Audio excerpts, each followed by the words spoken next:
ভরপুরে পাকা আমের মৌসুমে পাকা আম শেষ হওয়ার আগে অবশ্যই এই আচারটা বানিয়ে দেখবেন। আমরা তো সবসময় কাঁচা আমের ঝুরি আচার খেয়েছি, আর আজকে আমি শেয়ার করব একদমই ভিন্নভাবে পাকা আমের ঝুরি আচার। পাকা আম শেষ হওয়ার আগে অবশ্যই পাকা আমের এই ইউনিক আচারটি বানিয়ে সংরক্ষণ করবেন। আপনার সারা বছর ভালো থাকবে, আর আপনি এই আচারটা চাইলে খিচুড়ি গরম ভাতের সঙ্গে অনায়াসে খেতে পারেন 1 প্লেট ভাত। হ্যালো, আসসালামু আলাইকুম। সকলকে জানা নাজনীস কিচেন পেজ থেকে স্বাগতম। আই হোপ সকলে অনেক বেশি ভালো আছেন। আল্লাহ রহমতে আমি অনেক বেশি ভালো আছি। চলে আসলাম নতুন একটা ব্লগ ভিডিও নিয়ে। আশা করি আজকে ভিডিওটা সকলের অনেক বেশি ভালো লাগবে। আমের ঝুরি আচার বানার জন্য প্রথমে আমি আদা পাকা আম নিয়েছি, আর আমগুলো মোটামুটি একটু কাঁচা ছিল আর পাকাও ছিল। এর টাইপসের আম দিয়ে কিন্তু আচার অনেক বেশি ভালো লাগে। সবসময় তো কাঁচা আমের আচার খেয়েছি, আজকে একদমই ভিন্নভাবে দেখানোর চেষ্টা করেছি। আমগুলোকে আমি একদম চামড়া ছিলিয়ে নিয়েছি ভালোভাবে পরিষ্কার করে। এরপর যে আমগুলোকে একটা গ্রেটারের সাহায্যে আমি মোটা সাইজ দিয়ে গ্রেট করে নিয়ে রেখে দিয়েছিলাম। এখানে আপনি চাইলে চুন দিয়ে ভিজিয়ে রাখতে পারেন। আমি চুন ছাড়াই একদম পানি দিয়ে একটা ছাঁকনির সাহায্যে ঝরে রেখেছি, তাতে কোনো সমস্যা নেই। চুলার উপর একটা বড় সাইজে কড়াই বসায় দিয়েছি। তারপর এখানে 5-6টার মতো আমি শুকনো মরিচ দিয়েছি, আর এখানে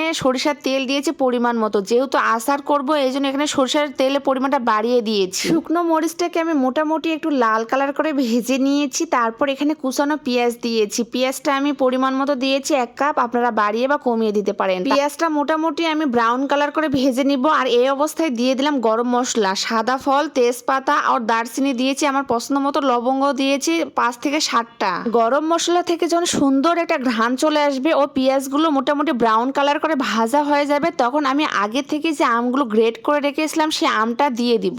আমগুলো দেওয়ার পর এখন সবগুলো উপকরণ ভালোভাবে মিক্সড করে নিব, যাতে উপর নিচ ভালোভাবে আমের সঙ্গে মিক্সড হয়ে যায়। এরপর যে অ্যাড করে দিলাম আমার টেস্ট অনুযায়ী গুড়। আপনারা চাইলে চিনি দিয়ে ওই আচারটা করে নিতে পারেন। যে যেরকম মিষ্টি খেতে পছন্দ করে সেই অনুযায়ী মিষ্টি পরিমাণটা বাড়িয়ে বা কমিয়ে দিবেন। তারপর আমি আমার পছন্দ মতো সবগুলো উপকরণ ভালোভাবে মিক্সড করে নিব। এই ঝুরি আচার তৈরির ক্ষেত্রে আমি কোনো প্রকারের পানি অ্যাড করিনি, গুড় দিয়েছি। আর গুড় থেকে যে অতিরিক্ত পানিটা বের হয়েছে এই পানি দিয়ে এই আচারটা তৈরি হয়ে যাবে। আগে থেকে আমি 5 ফোড়ন ও জিরা ভেজে একদম মিহি পেস্ট করে রেখেছিলাম। আর এই আচারটা একদম শেষ পর্যায়ে আমি 5 ফোড়ন জিরা পেস্টটা দিয়ে দিব, তাহলে সুন্দর একটা ঘ্রাণ চলে আসবে। সবগুলো উপকরণ ভালোভাবে মিক্সড করে যখন প্যানের গা ছেড়ে দিবে তখন আমি চুলাটা অফ করে দিব, আর এটা একদম মোটামুটি ভালোভাবে ঠান্ডা করে নিব।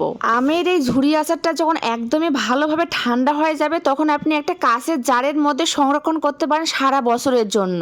আমার হাতের কাছে কাঁচের জার ছিল না, এই জন্য আমি প্লাস্টিকের জারের মধ্যে এই আমের ঝুরি আচারটা সংরক্ষণ করব ফ্রিজের মধ্যে। পাকা আমের এই ঝুরি আচারটা অবশ্যই বাসায় একবার হলেও ঘরোয়া মশলায় চেষ্টা করে দেখবেন। নতুন রাঁধুনিও যদি রান্না করে দেখে এই আচারটা, তাহলে যে কেউ প্রশংসা করতে বাধ্য হবে। আমার আচারের ভিডিওটা কার কাছে কেমন লেগেছে অবশ্যই কমেন্টে জানাবেন। আর যদি ভিডিওটা কারো কাছে ভালো লাগে তাহলে বেশি বেশি করে শেয়ার করে পেজের পাশে থাকবেন।